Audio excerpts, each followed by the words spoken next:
This week, more than 100 former bureaucrats wrote an open letter to Prime Minister Modi expressing concern over the frenzy of hate-filled destruction in the country, as they put it. They said BJP-ruled governments were assiduously practicing a politics of hate and that not just Muslims were at the sacrificial altar, but also members of other minority communities and the constitution itself. Strong words. Importantly, they also pointed out the Prime Minister's own deafening silence on the issue. Among those who signed that letter, the former LG of Delhi, Najeeb Jung, former NSA Shiv Shankar Menon, former Foreign Secretary Sujata Singh and Shyam Saran, and former Home Secretary G.K. Pillai. Also, former Prime Minister Manmohan Singh's Principal Secretary T.K. Nair. 108 signatories to that letter in all. This comes at a time when a number of states have been witnessing rising communal tensions. Hate speeches against Muslims have been on the rise, and only now the Supreme Court has intervened. Religious processions have become conflagration points. Well, joining us first on the big fight to talk about all this is Mr. Najeeb Jung, the former LG of Delhi, one of the signatories to that letter to the Prime Minister.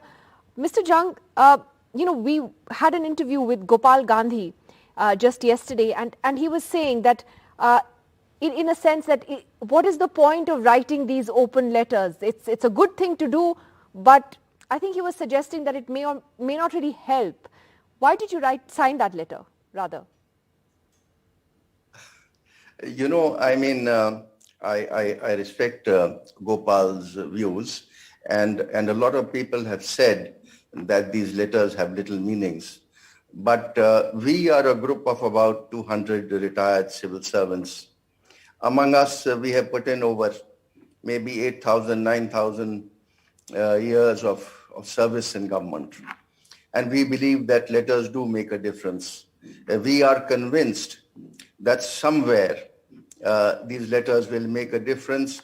This letter is an appeal to the Prime Minister. It is not a criticism of government.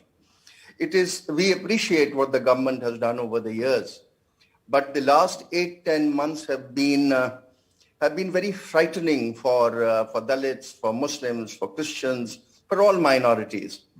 And therefore, we think that we should bring this to the notice of the highest authority, that we are concerned, because we really do believe that the one voice that carries weight in India is of the Honorable Prime Minister.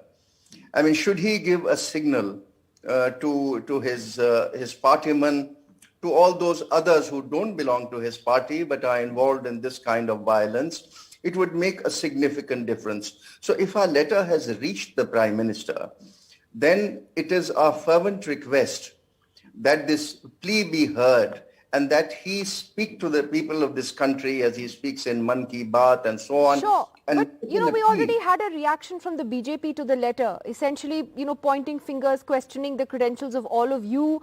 You are people, as you rightly pointed out, who have served in have done distinguished service for this country. And yet, the official spokespersons go out and attack you for the letter, saying you're not focusing on the good things that the country is doing. So does that really give you any hope that the top leadership is going to respond? No, Nidhi. Like I said, this is not a criticism of what the good that has been done. This is not at all a criticism. It's only a reflection of our anguish. It's a reflection of deep pain that we have been feeling, that India is being torn asunder by the monster of communalism that seems to be arising suddenly in these last 8-10 months. And therefore, it's incumbent on the government and indeed on the highest office to speak against it and give a signal that they are against this kind of violence and orchestrated violence which seems to be going on in states that are particularly ruled by the Bharatiya Janata Party. Well, that is one aspect of it. But the other aspect is also different institutions, whether it is law enforcement and the courts in particular. How much of the concern is that for all of you, that there really doesn't seem to be, or there is a belated reaction to this issue, even from the courts? We have been indeed very disappointed in the reaction of many constitutional authorities that include the courts, that includes the Election Commission of India. And we have written to the Election Commission of India. Like you said, tragically, we don't get a response. And this is not proper etiquette.